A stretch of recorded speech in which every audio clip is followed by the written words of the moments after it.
TitleMatchNetwork.com. What are your memories of the Grand Wizard and guys like Freddie Blassie?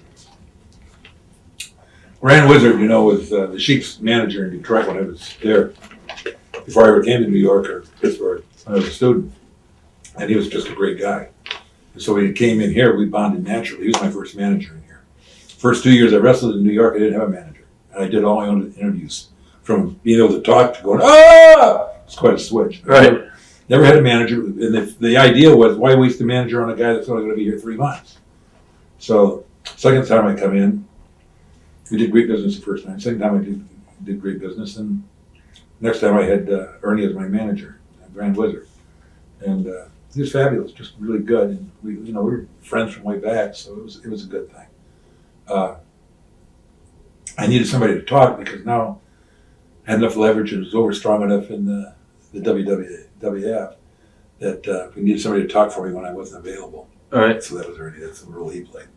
Later on, Lou played that role, and then Freddie Blassie. And Freddie was not about money with Freddie. Freddie was like a brother with me. We were really close. And first time he managed me in the Gardens, made a pretty good payoff. And I hugged him and I gave him $100. Now, $100 for Fred Blassie doesn't mean anything. But he cried, he had tears in his eyes. He said, "You're the first guy that ever had enough respect for me to show me $100. He says, "Not the money."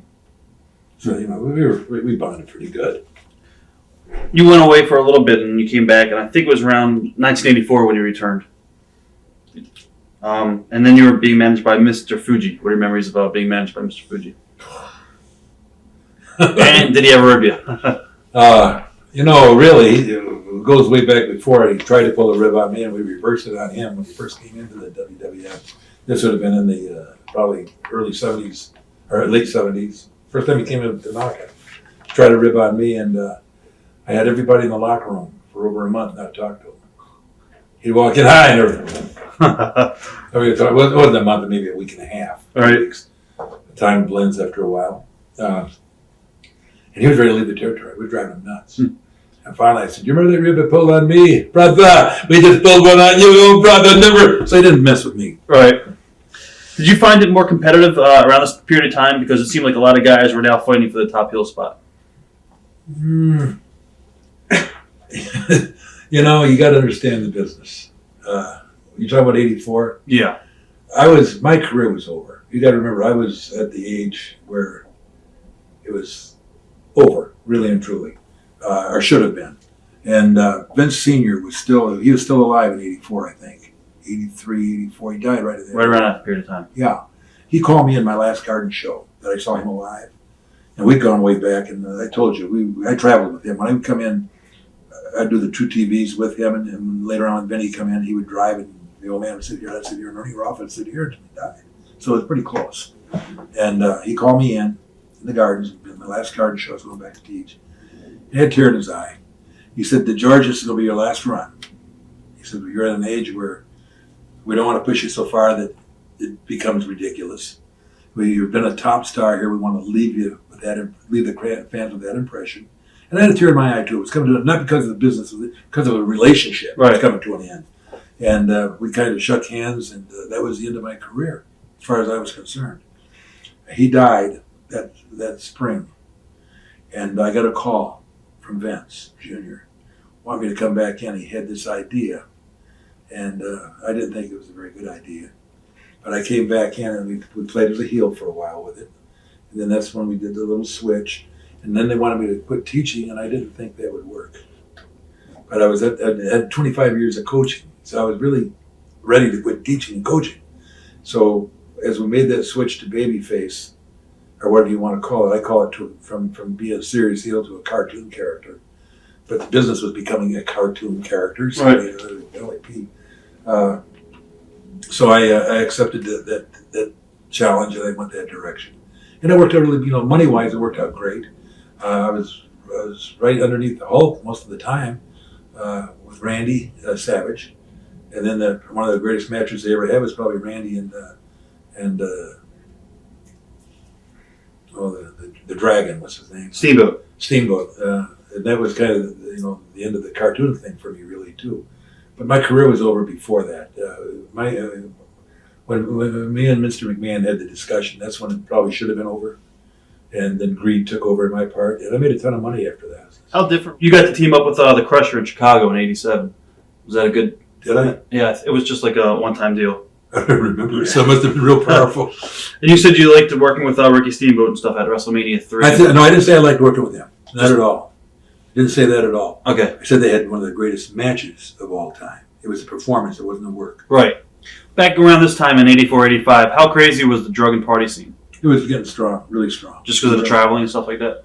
Yeah. I mean, you had to have uppers to go to the ring. You had to have downers to sleep. You had to have steroids to look good. I never went that route.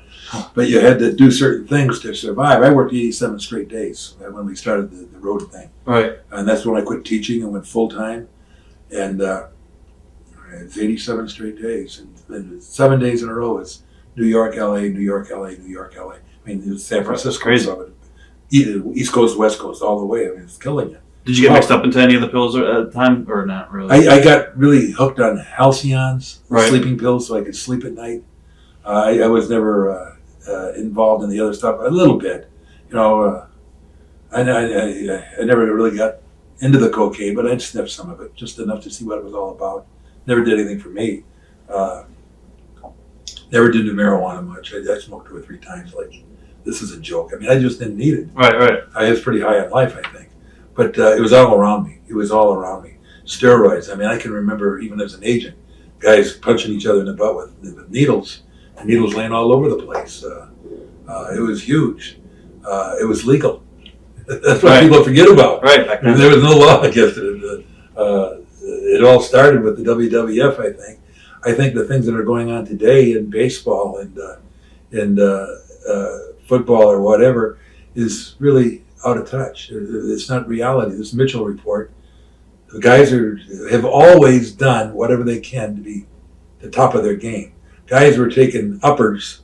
When I was in college in 1961 and 62, we were taking them in college. They were taking them in pro football, scooping bennies to be up for a ball game and taking them at halftime again. It wasn't steroids. They weren't around yet. I got a whole history on steroids. Where did they come from? How did they start? Alexis. Do you remember that name? You probably don't. Alexis was a power lifter in Russia in the 60s. And they were killing us in the Cold War, and they was killing us in powerlifting in the Olympics. We sent some people over to find out what they were doing, and they come back and ended up somewhere around York, Pennsylvania. I don't want to talk about that too much, but there's a lot of people involved in it that don't want to hear about it. What are your memories of Roddy Piper around this hour, 84, 85? Roddy was crazy. He was crazy. He's fun, wild. My first really recollection of Roddy, he come in the territory, and these guys were coming in, and I was looking at a lot of them like, young punks, just to be honest with you. Because I've been there for 20 years. Right. And Roddy come in, and I gained a lot of respect for Roddy. First time I remember him, he says, "Can I ride with you, George?" I said, "I don't have a car." He says, "I'm going to rent a car. You ride with me." So I got in the car with him. We were riding down the street. He said, "I'll stop and get some beer." I'm figuring a 6-pack. He comes out with a case. And I throw bottles over the back seat. He's like, "What? This guy's nuts." And then he said to me, he says, after about 4 beers, he said, "I wanted to ride you for a reason. I got something I got to tell you." I said, "What's that?" He says, "You are a detriment to the business. You're running the business." I said, "I beg your pardon." He says, "We take guys' heads and run them into the turnbuckle, and you go over and bite them and show them it's just got stuffing in there." I said, "Roddy, who's stupid?" I said, "You ever see me run my head into the turnbuckle and take a bump from it?" I said, "I take the bump over the top and hit the post and come back." And I said, "That's how I lose my matches. I've never taken it and do one of those 10 things, and I've never done it to somebody, and I've never done it myself. So if you're dumb enough to do that, don't blame me. Look in the mirror, buddy." That's good. And we got real tough respect for each other at that time. Roddy was a great worker. He was a better talker than he was worker. Right. Believe me. His work was because everybody's work was you couldn't work at the time. The guy that TitleMatchNetwork.com